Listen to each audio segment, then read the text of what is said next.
ಒಳ್ಳೆಯದು, ಜಾಗೃತಿ ಮೂಡಿಸಲಿ. ನಾನು ಈಗಾಗಲೇ ಹೇಳಿದ್ದೀನಿ, ಅಶೋಕ್ ಅಧ್ಯಕ್ಷತೆಯಲ್ಲೇ ಒಂದು ಸಮಿತಿ ಮಾಡ್ತೀನಿ, ರೆಡಿ ಇದ್ದೀನಿ ನಾನು. ಅವರೇ ಯಾರು ಮೆಂಬರ್ ಮಾಡಬೇಕು ಅಂತ ಹೇಳಿ ಅದು ಮಾಡಕ್ಕೆ ಹೇಳಿದ್ದೀನಿ. ಇದು ನನ್ನ ಆಸ್ತಿ ಅಲ್ಲ, ಇದು ಇಲ್ಲ ಯಾರ ಆಸ್ತಿನೂ ಅಲ್ಲ. ಇದು ಸಾರ್ವಜನಿಕರಿಗೋಸ್ಕರ ನಾವು ಮಾಡ್ತಾ ಇರೋಂಥ ಒಂದು ಯೋಜನೆ. ನಾನು ಎಲ್ಲ ಅಧ್ಯಾಯ ಮಾಡಿದ್ದೀನಿ. ನಾನು ಲಾಲ್ಬಾಗ್ನ ಹಾಳು ಮಾಡೋಕ್ಕೆ ಮೂರ್ಖನಲ್ಲ. ಲಾಲ್ಬಾಗ್ ಇತಿಹಾಸ ಕೂಡ ನನಗೆ ಗೊತ್ತಿದೆ. ಲಾಲ್ಬಾಗಲ್ಲಿ ಎಷ್ಟು ಜಾಗ ಉಪಯೋಗ ಆಗ್ತಾ ಇದೆ, ಎಷ್ಟು ಉಪಯೋಗ ಆಗ್ತಾ ಇಲ್ಲ ಅನ್ನೋದು ಕೂಡ ಗೊತ್ತಿದೆ. ರಾಜಕಾರಣ ಮಾಡಬೇಕು. ಇಡೀ ಬೆಂಗಳೂರಲ್ಲಿ ಟನಲಲ್ಲಿ ಮೆಟ್ರೋ ತಗೊಬರ್ಲಿಲ್ವಾ? ಟನಲಿಂದ ತಾನೇ ಮೆಟ್ರೋ ಬಂದಿದ್ದು. ಇವ್ರು ತಂದಿದ್ರಾ ಅದನ್ನು? ಹೋಗಿ ತೆಗ್ದು ದಾಖಲೆ ತೆಗೆಸಿ ನೋಡಲಿ. ನಾನು ಆವತ್ತು ಕೃಷ್ಣ ಅವ್ರ ಕಾಲದಲ್ಲಿ ಏನು ಒಂದು ವರದಿ ಏನು ಕೊಟ್ಟೆ, ನಾನು 10 ದೇಶಕ್ಕೆ ತಿರುಗಿಬಿಟ್ಟು ಬಂದು ವರದಿ ಕೊಟ್ಬಿಟ್ಟು, ಆವತ್ತಿನ ಕಾಲದಲ್ಲಿ ಟನಲ್ಲು ಒಂದು ಪ್ರಪೋಸಲ್ಲು ವಾಜಪೇಯಿ ಅವರು ಇದ್ದರು, ಅನಂತಕುಮಾರ್ ಇದ್ದರು ಡೆಲ್ಲಿಲಿ. ಕೃಷ್ಣ ಅವರು ನಾವು ಹೋಗಿ ಒಂದು ರಿಪೋರ್ಟ್ ಕೊಟ್ಬಿಟ್ಟು ಅವತ್ತು ಪ್ರಾರಂಭ ಆಯಿತು. ಇವತ್ತು ನಾವೆಲ್ಲ ಅಧ್ಯಯನ ಮಾಡಿದ್ವಿ. ಅವ್ರಿಗೆ ಯಾವುದೇ ಅಭಿವೃದ್ಧಿ, ಈಗ ಜಾರ್ಜ್ ಅವ್ರ ಕಾಲದಲ್ಲಿ ಇದನ್ನು ಸ್ಟೀಲ್ ಫ್ಲೈಓವರ್ ಮಾಡಬೇಕು ಅಂತ ಒಟ್ಟು ವಿರೋಧ ಮಾಡಿದ್ರು. ಸೊಲ್ಯೂಷನ್ ಏನು? ಈಗ ಅವ್ರು ಹೇಳ್ತಾ ಇದ್ದಾರೆ, ಯಾರೊಬ್ಬ MP ಬಂದು ಮಾತಾಡ್ತಾ ಇದ್ದಾರೆ, ಇದನ್ನು ರೈಲ್ ಮಾಡಿ ಅಂತ ಅಂದ್ಬಿಟ್ಟು. ಎಲ್ಲಿದೆ ರೈಲ್ ಮಾಡೋಕ್ಕೆ? ಸೆಂಟ್ರಲ್ ಗೌರ್ಮೆಂಟ್ ಇದೆ, ಮಾಡಲಿ ರೈಲು. ಅದೇನೋ RTPS ಇದನ್ನು ಮಾಡಬೇಕಂತೆ, ಅದೇ ನಾವು BRTS. ಏನಂಗೆ ತಲೆ ಇದೆಯಾ? ಬೆಂಗಳೂರಲ್ಲಿ ಎಲ್ಲರೂ ಜಾಗ ಇದೆಯಾ RTPS ಮಾಡೋಕ್ಕೆ? ದಿನಕ್ಕೆ 100 ಜನ ಸಾಯ್ತಾರಷ್ಟೇ. ಜಾಗ ಎಲ್ಲಿದೆ? ಈಗ ಹುಬ್ಳಿಲಿ ಟ್ರಯಲ್ ಮಾಡಿದ್ರು ಒಬ್ಬ ಜಗದೀಶ್ ಶೆಟ್ಟರು, ಇವತ್ತು ಸಕ್ಸಸ್ ಆಗಿಲ್ಲ. ಅದು ಮಾಡೋಕ್ಕೆ ಎಲ್ಲಿ ಜಾಗ ಇದೆ ಹೇಳಿ? It is not possible. Practical ಆಗಿ ಅದೆಲ್ಲ ಪಾಸಿಬಲ್ ಇಲ್ಲ. ಸೊಲ್ಯೂಷನ್ ಕೊಡಲಿ. ಟೀಕೆ ಮಾಡೋದು, ವಿರೋಧ ಪಾರ್ಟಿ ಟೀಕೆ ಮಾಡೋದು ಅದು ಬೇರೆ ವಿಚಾರ. ಒಂದು ಸೊಲ್ಯೂಷನ್ ಕೊಡಲಿ.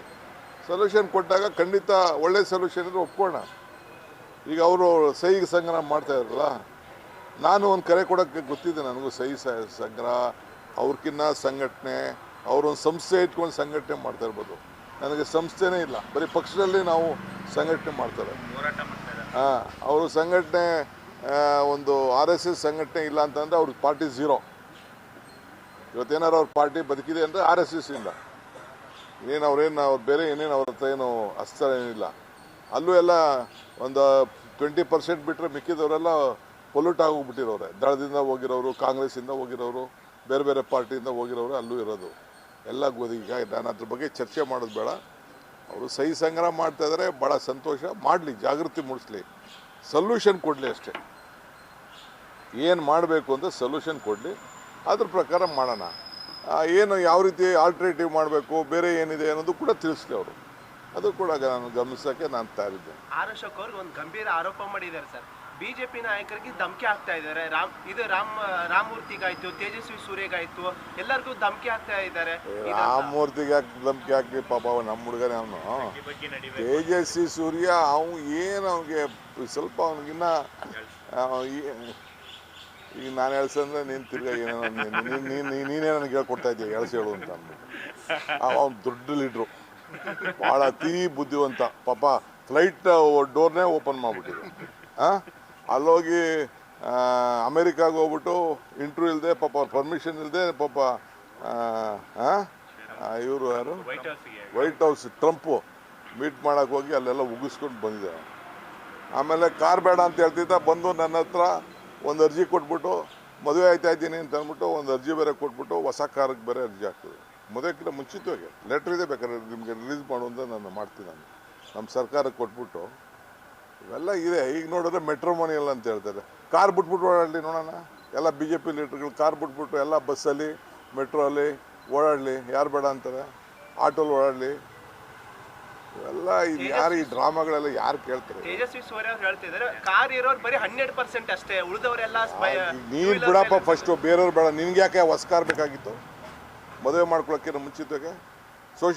ಸೋಷಿಯಲ್ ಅಪ್ಲಿಕೇಶನ್ ಅಲ್ಲ ಏನು ಸ್ಟೇಟಸ್ಸಾ? ಓಡಾಡೋ, ಟ್ರೈನಲ್ಲೇ ಓಡಾಡೋ, ಮೆಟ್ರೋ ಓಡಾಡೋ. ಯಾರು ಬೇಡ ಅಂತ ಹೇಳಿದವ್ರು ನಿನಗೆ? ಅಶೋಕ್ಗೆ ಹೇಳ್ತಾ ಇದ್ದೀನಿ, ನಿನ್ನ ನೇತೃತ್ವದಲ್ಲೇ, ನಿನ್ನ ಅಧ್ಯಕ್ಷತೆಯಲ್ಲೇ ಒಂದು ಕಮಿಟಿ ಮಾಡ್ತೀನಿ. You please give a suggestion. ಯಾರು ಬೇಕು ಮೆಂಬರು? ನೀವೇ ಯಾವ ಟೆಕ್ನಿಕಲ್ ಪೀಪಲ್ಲು ಹೇಳ್ತೀರಾ ಹೇಳಿ, ಆ ಟೆಕ್ನಿಕಲ್ ಪೀಪಲ್ಲೇ ಹಾಕೋಣ. You give a solution. I want solution. ಈಗ ಅವರು ಕೆಲಸಕ್ಕೆ ಹೋಗ್ತಾ ಇರ್ತಾರೆ ನಾಯಕರುಗಳು. ಈಗ ನನಗೂ 7ನೇ ತಾರೀಕು 5ಕ್ಕೋ 6ಕ್ಕೋ ನಾನು ಬಿಹಾರ್ಗೆ ಹೋಗ್ಬೇಕಾಗಿದೆ. ಆಮೇಲೆ ನಮ್ಮ ಸೆಂಟ್ರಲ್ ಯೂನಿಯನ್ ಮಿನಿಸ್ಟ್ರು ಬೇರೆ ಒಂದು ಮೀಟಿಂಗ್ ಕರೆದುಬಿಟ್ಟವ್ರೆ, ಅರ್ಬನ್ ಡೆವಲಪ್ಮೆಂಟ್ ಮಿನಿಸ್ಟ್ರು. ತಿರ್ಗಾ ಇನ್ನೊಂದಿನ ಮಧ್ಯ ಈ ನಮ್ಮ ಕಾವೇರಿದು ಕೇಸ್ ಬಂದುಬಿಟ್ಟಿದೆ 6ನೇ ತಾರೀಕು. 5ನೇ ತಾರೀಕು ನನ್ನೊಂದು ಬುಕ್ ರಿಲೀಸ್ ಇದೆ. ಅದಾದಮೇಲೆ ನಾನು ಆ ಕೇಸ್ಗೆ ಆ ಲಾಯಿಗೆಲ್ಲ ಡೀಟೇಲ್ಸ್ ಎಲ್ಲ ತರಿಸ್ಕೊಂಡಿದ್ದೀನಿ. ನಮ್ಮದು ಅಪೀಲ್ ಏನಿದೆ, ತಮಿಳ್ನಾಡು ಅಪೀಲ್ ಏನಿದೆ, ಈ ಹೋದ ತಕ್ಷಣ ನಾವು ರಾಜಕೀಯಕ್ಕೆ ಹೋಗ್ತೀವಿ ಅಂತ ನೀವು ಹೋಗಿ ಬರಲಿ ಬಿಡಿ. MLAಗಳು ಮಂತ್ರಿಗಳು ಅವ್ರ ಕೆಲಸ ಏನೇನು ಇರ್ತದೋ ಹೋಗಿ ಬರ್ತಾರೆ. ಕೆಲವ್ರಿಗೆಲ್ಲ ಬಿಹಾರ್ ಇನ್ಚಾರ್ಜ್ ಹಾಕವ್ರೆ, ಕೆಲವ್ರಿಗೆಲ್ಲ ಪಕ್ಷದ ಸಂಘಟನೆಗೆ ಒರಿಸ್ಸಾ ಇನ್ಚಾರ್ಜ್ ಹಾಕಿದರು. ರಿಜ್ವಾನ್ಗೆ, ಸುರೇಶ್ಗೆ, ನಮ್ಮ ಶ್ರೀನಿವಾಸ್ ಮನೆಗೆ, ಬೇರೆ ಯಾರಿಗೆಲ್ಲ ಎಲ್ಲೆಲ್ಲ ಒಂದು ನಮ್ಮ ಪಟೇಲ್ MP ಅವನಿಗೆ, ತುಕಾರಾಮ್ ಎಲ್ಲರಿಗೂ ಕೂಡ ಜಿಲ್ಲಾ ಕಾಂಗ್ರೆಸ್ ಅಧ್ಯಕ್ಷರನ್ನ ಮಾಡಲಿಕ್ಕೆ ಪಕ್ಷದಲ್ಲಿ ಕೆಲವು ಸಂಘಟನೆಗೆ ಕಳಿಸಿದ್ದಾರೆ. ಈಗ ನಮ್ಮ ರಾಜ್ಯಕ್ಕೂ ಬರ್ತಾರೆ.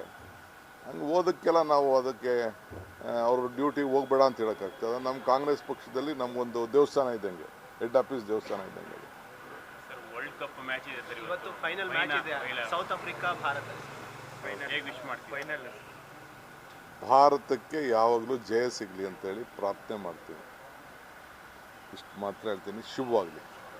ಇದು ಜಾಗೃತಿ ಮೂಡಿಸಲಿ. ನಾನು ಈಗಾಗಲೇ ಹೇಳಿದ್ದೀನಿ, ಅಶೋಕ್ ಅಧ್ಯಕ್ಷತೆಯಲ್ಲೇ ಒಂದು ಸಮಿತಿ ಮಾಡ್ತೀನಿ. ರೆಡಿ ಇದ್ದೀನಿ ನಾನು. ಅವರೇ ಯಾರು ಮೆಂಬರ್ ಮಾಡಬೇಕು ಅಂತ ಹೇಳಿ ಅದು ಮಾಡೋಕ್ಕೆ ಹೇಳಿದ್ದೀನಿ. ಇದು ನನ್ನ ಆಸ್ತಿ ಅಲ್ಲ, ಇದು ಇಲ್ಲ ಯಾರ ಆಸ್ತಿನೂ ಅಲ್ಲ.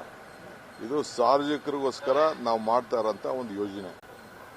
ನಾನು ಎಲ್ಲ ಅಧ್ಯಾಯ ಮಾಡಿದ್ದೀನಿ. ನಾನು ಲಾಲ್ಬಾಗ್ನ ಹಾಳು ಮಾಡೋಕ್ಕೆ ಮೂರ್ಖನಲ್ಲ. ಲಾಲ್ಬಾಗ್ ಇತಿಹಾಸ ಕೂಡ ನನಗೆ ಗೊತ್ತಿದೆ. ಲಾಲ್ಬಾಗಲ್ಲಿ ಎಷ್ಟು ಜಾಗ ಉಪಯೋಗ ಆಗ್ತಾ ಇದೆ, ಎಷ್ಟು ಉಪಯೋಗ ಆಗ್ತಾ ಇಲ್ಲ ಅನ್ನೋದು ಕೂಡ ಗೊತ್ತಿದೆ. ರಾಜಕಾರಣ ಮಾಡಬೇಕು. ಇಡೀ ಬೆಂಗಳೂರಲ್ಲಿ ಟನಲಲ್ಲಿ ಮೆಟ್ರೋ ತಗೊಬರ್ಲಿಲ್ವಾ? ಟನಲಿಂದ ತಾನೇ ಮೆಟ್ರೋ ಬಂದಿದ್ದು. ಇವ್ರು ತಂದಿದ್ರಾ ಅದನ್ನು? ಹೋಗಿ ತೆಗ್ದು ದಾಖಲೆ ತೆಗೆಸಿ ನೋಡಲಿ. ನಾನು ಆವತ್ತು ಕೃಷ್ಣ ಅವ್ರ ಕಾಲದಲ್ಲಿ ಏನು ಒಂದು ವರದಿ ಏನು ಕೊಟ್ಟೆ, ನಾನು 10 ದೇಶಕ್ಕೆ ತಿರುಗಿಬಿಟ್ಟು ಬಂದು ವರದಿ ಕೊಟ್ಬಿಟ್ಟು, ಆವತ್ತಿನ ಕಾಲದಲ್ಲಿ ಟನಲ್ಲು ಒಂದು ಪ್ರಪೋಸಲ್ಲು ವಾಜಪೇಯಿ ಅವರು ಇದ್ದರು, ಅನಂತಕುಮಾರ್ ಇದ್ದರು ಡೆಲ್ಲಿಲಿ. ಕೃಷ್ಣ ಅವರು ನಾವು ಹೋಗಿ ಒಂದು ರಿಪೋರ್ಟ್ ಕೊಟ್ಬಿಟ್ಟು ಅವತ್ತು ಪ್ರಾರಂಭ ಆಯಿತು. ಇವತ್ತು ನಾವೆಲ್ಲ ಅಧ್ಯಯನ ಮಾಡಿದ್ವಿ. ಅವ್ರಿಗೆ ಯಾವುದೇ ಅಭಿವೃದ್ಧಿ, ಈಗ ಜಾರ್ಜ್ ಅವ್ರ ಕಾಲದಲ್ಲಿ ಇದನ್ನು ಸ್ಟೀಲ್ ಫ್ಲೈಓವರ್ ಮಾಡಬೇಕು ಅಂತ ಹೊರಟು ವಿರೋಧ ಮಾಡಿದ್ರು. ಸೊಲ್ಯೂಷನ್ ಏನು? ಈಗ ಅವ್ರು ಹೇಳ್ತಾ ಇದ್ದಾರೆ, ಯಾರೊಬ್ಬ MP ಬಂದು ಮಾತಾಡ್ತಾ ಇದ್ದಾರೆ, ಇದನ್ನು ರೈಲ್ ಮಾಡಿ ಅಂತ ಅಂದ್ಬಿಟ್ಟು. ಎಲ್ಲಿದೆ ರೈಲ್ ಮಾಡೋಕ್ಕೆ? ಸೆಂಟ್ರಲ್ ಗೌರ್ಮೆಂಟ್ ಇದೆ, ಮಾಡಲಿ ರೈಲು. ಅದೇನೋ RTPS ಇದನ್ನು ಇದು ಮಾಡಬೇಕಂತೆ. ಅದೇ ನಾವು BRTS. ಏನಂಗೆ ತಲೆ ಇದೆಯಾ? ಬೆಂಗಳೂರಲ್ಲಿ ಎಲ್ಲರೂ ಜಾಗ ಇದೆಯಾ RTPS ಮಾಡೋಕ್ಕೆ? ದಿನಕ್ಕೆ 100 ಜನ ಸಾಯ್ತಾರಷ್ಟೇ. ಜಾಗ ಎಲ್ಲಿದೆ? ಈಗ ಹುಬ್ಳಿಲಿ ಟ್ರಯಲ್ ಮಾಡಿದ್ರು ಒಬ್ಬ ಜಗದೀಶ್ ಶೆಟ್ಟರು, ಇವತ್ತು ಸಕ್ಸಸ್ ಆಗಿಲ್ಲ. ಅದು ಮಾಡೋಕ್ಕೆ ಎಲ್ಲಿ ಜಾಗ ಇದೆ ಹೇಳಿ? It is not possible. Practical ಆಗಿ ಅದೆಲ್ಲ ಪಾಸಿಬಲ್ ಇಲ್ಲ. ಸೊಲ್ಯೂಷನ್ ಕೊಡಲಿ. ಟೀಕೆ ಮಾಡೋದು, ವಿರೋಧ ಪಾರ್ಟಿ ಟೀಕೆ ಮಾಡೋದು ಅದು ಬೇರೆ ವಿಚಾರ. ಒಂದು ಸೊಲ್ಯೂಷನ್ ಕೊಡಲಿ. ಸೊಲ್ಯೂಷನ್ ಕೊಟ್ಟಾಗ ಖಂಡಿತ ಒಳ್ಳೆ ಸೊಲ್ಯೂಷನ್ ಇದ್ರೆ ಒಪ್ಕೋಣ. ಈಗ ಅವರು ಸಹಿ ಸಂಗ್ರಹ ಮಾಡ್ತಾ ಇದ್ರಲ್ಲ, ನಾನು ಒಂದು ಕರೆ ಕೊಡೋಕ್ಕೆ ಗೊತ್ತಿದೆ ನನಗೂ. ಸಹಿ ಸಂಗ್ರಹ ಅವ್ರಕ್ಕಿನ್ನ ಸಂಘಟನೆ, ಅವರೊಂದು ಸಂಸ್ಥೆ ಇಟ್ಕೊಂಡು ಸಂಘಟನೆ ಮಾಡ್ತಾ ಇರ್ಬೋದು. ನನಗೆ ಸಂಸ್ಥೆನೇ ಇಲ್ಲ, ಬರೀ ಪಕ್ಷದಲ್ಲಿ ನಾವು ಸಂಘಟನೆ ಮಾಡ್ತಾರೆ. ಅವರು ಸಂಘಟನೆ ಒಂದು RSS ಸಂಘಟನೆ ಇಲ್ಲ ಅಂತಂದರೆ ಅವ್ರ ಪಾರ್ಟಿ ಝೀರೋ. ಇವತ್ತೇನಾರು ಅವ್ರ ಪಾರ್ಟಿ ಬದುಕಿದೆ ಅಂದರೆ RSS ಇಂದ. ಏನು ಅವ್ರು ಬೇರೆ ಏನೇನು ಅವ್ರ ಹತ್ರ ಏನು ಅಸ್ತ್ರ ಏನಿಲ್ಲ.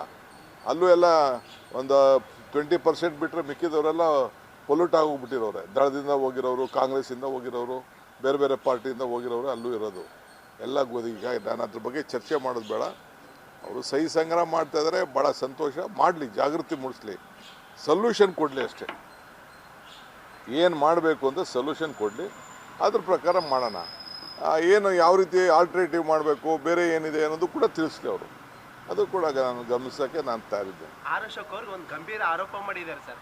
ಬಿಜೆಪಿ ನಾಯಕರಿಗೆ ಧಮಕಿ ಆಗ್ತಾ ಇದ್ದಾರೆ. ರಾಮಮೂರ್ತಿಗಾಯ್ತು, ತೇಜಸ್ವಿ ಸೂರ್ಯಗಾಯ್ತು, ಎಲ್ಲರಿಗೂ ಧಮಕಿ ಆಗ್ತಾ ಇದ್ದಾರೆ. ರಾಮಮೂರ್ತಿಗೆ ಧಮಕಿ ಹಾಕಿ ಪಾಪ ನಮ್ಮ ಹುಡುಗನೇ ಅವನು. ತೇಜಸ್ವಿ ಸೂರ್ಯ ಅವನು ಏನು ಅವನಿಗೆ ಸ್ವಲ್ಪ ಅವನಿಗಿನ್ನ ಈಗ ನಾನು ಎಳ್ಸಂದ್ರೆ ನೀನು ತಿರ್ಗಾ ಏನೇನೋ ನೀನೇ ನನಗೆ ಹೇಳ್ಕೊಡ್ತಾ ಇದ್ದೀಯ ಎಳ್ಸಿ ಹೇಳು ಅಂತ ಅಂದ್ಬಿಟ್ಟು. ಅವ್ನು ದೊಡ್ಡ ಲೀಡ್ರು, ಭಾಳ ಅತೀ ಬುದ್ಧಿವಂತ. ಪಾಪ ಫ್ಲೈಟ್ ಡೋರ್ನೇ ಓಪನ್ ಮಾಡಿಬಿಟ್ಟಿದೆ. ಅಲ್ಲೋಗಿ ಅಮೇರಿಕಾಗೆ ಹೋಗ್ಬಿಟ್ಟು ಇಂಟ್ರ್ಯೂ ಇಲ್ಲದೆ ಪಾಪ ಅವ್ರ ಪರ್ಮಿಷನ್ ಇಲ್ಲದೆ ಪಾಪ ಇವರು ಯಾರು ವೈಟ್ ಹೌಸ್ ಟ್ರಂಪು ಮೀಟ್ ಮಾಡೋಕ್ಕೆ ಹೋಗಿ ಅಲ್ಲೆಲ್ಲ ಉಗಿಸ್ಕೊಂಡು ಬಂದಿದೆ. ಆಮೇಲೆ ಕಾರ್ ಬೇಡ ಅಂತ ಹೇಳ್ತಿದ್ದ, ಬಂದು ನನ್ನ ಹತ್ರ ಒಂದು ಅರ್ಜಿ ಕೊಟ್ಬಿಟ್ಟು ಮದುವೆ ಆಯ್ತಾ ಇದ್ದೀನಿ ಅಂತ ಅಂದ್ಬಿಟ್ಟು ಒಂದು ಅರ್ಜಿ ಬೇರೆ ಕೊಟ್ಬಿಟ್ಟು ಹೊಸ ಕಾರ್ಗೆ ಬೇರೆ ಅರ್ಜಿ ಹಾಕ್ತದೆ. ಮದುವೆಕ್ಕಿಂತ ಮುಂಚಿತವಾಗಿ ಲೆಟ್ರ್ ಇದೆ, ಬೇಕಾದ್ರೆ ನಿಮಗೆ ರಿಲೀಸ್ ಮಾಡು ಅಂತ ನಾನು ಮಾಡ್ತೀನಿ. ನಾನು ನಮ್ಮ ಸರ್ಕಾರಕ್ಕೆ ಕೊಟ್ಬಿಟ್ಟು ಇವೆಲ್ಲ ಇದೆ. ಈಗ ನೋಡಿದ್ರೆ ಮೆಟ್ರೋ ಮನಿ ಎಲ್ಲ ಅಂತ ಹೇಳ್ತಾರೆ. ಕಾರ್ ಬಿಟ್ಬಿಟ್ಟು ಓಡಾಡಲಿ ನೋಡೋಣ. ಎಲ್ಲ ಬಿ ಜೆ ಪಿ ಲೀಡರ್ಗಳು ಕಾರ್ ಬಿಟ್ಬಿಟ್ಟು ಎಲ್ಲ ಬಸ್ಸಲ್ಲಿ ಮೆಟ್ರೋ ಅಲ್ಲಿ ಓಡಾಡಲಿ, ಯಾರು ಬೇಡ ಅಂತಾರೆ. ಆಟೋಲ್ಲಿ ಓಡಾಡಲಿ. ಇವೆಲ್ಲ ಇದು ಯಾರು ಈ ಡ್ರಾಮಾಗಳೆಲ್ಲ ಯಾರು ಕೇಳ್ತಾರೆ? ತೇಜಸ್ವಿ ಸೂರ್ಯ ಅವ್ರು ಹೇಳ್ತಿದ್ದಾರೆ ಕಾರ್ ಇರೋರು ಬರೀ 100% ಅಷ್ಟೇ, ಉಳಿದವರೆಲ್ಲ ನೀನು ಬಿಡಪ್ಪ ಫಸ್ಟು, ಬೇರೆಯವ್ರು ಬೇಡ. ನಿನ್ಗೆ ಯಾಕೆ ಹೊಸ ಕಾರ್ ಬೇಕಾಗಿತ್ತು ಮದುವೆ ಮಾಡ್ಕೊಳಕ್ಕೆ ಮುಂಚಿತವಾಗಿ? ಸೋಷಿಯಲ್ ಅಪ್ಲಿಕೇಶನ್ ಅಲ್ಲ ಏನು ಸ್ಟೇಟಸ್ಸಾ? ಓಡಾಡೋ, ಟ್ರೈನಲ್ಲೇ ಓಡಾಡೋ, ಮೆಟ್ರೋ ಓಡಾಡೋ. ಯಾರು ಬೇಡ ಅಂತ ಹೇಳಿದವ್ರು ನಿನಗೆ? ಅಶೋಕ್ಗೆ ನಾನು ಅಶೋಕ್ಗೆ ಹೇಳ್ತಾ ಇದ್ದೀನಿ, ನಿನ್ನ ನೇತೃತ್ವದಲ್ಲೇ ನಿನ್ನ ಅಧ್ಯಕ್ಷತೆಯಲ್ಲೇ ಒಂದು ಕಮಿಟಿ ಮಾಡ್ತೀನಿ. You please give a suggestion. ಯಾರು ಬೇಕು ಮೆಂಬರು, ನೀವೇ ಯಾವ ಟೆಕ್ನಿಕಲ್ ಪೀಪಲ್ಲು ಹೇಳ್ತೀರಾ ಹೇಳಿ. ಆ ಟೆಕ್ನಿಕಲ್ ಪೀಪಲ್ಲೇ ಹಾಕೋಣ. You give a solution. I want solution. ಈಗ ಅವರು ಕೆಲಸಕ್ಕೆ ಹೋಗ್ತಾ ಇರ್ತಾರೆ ನಾಯಕರುಗಳು.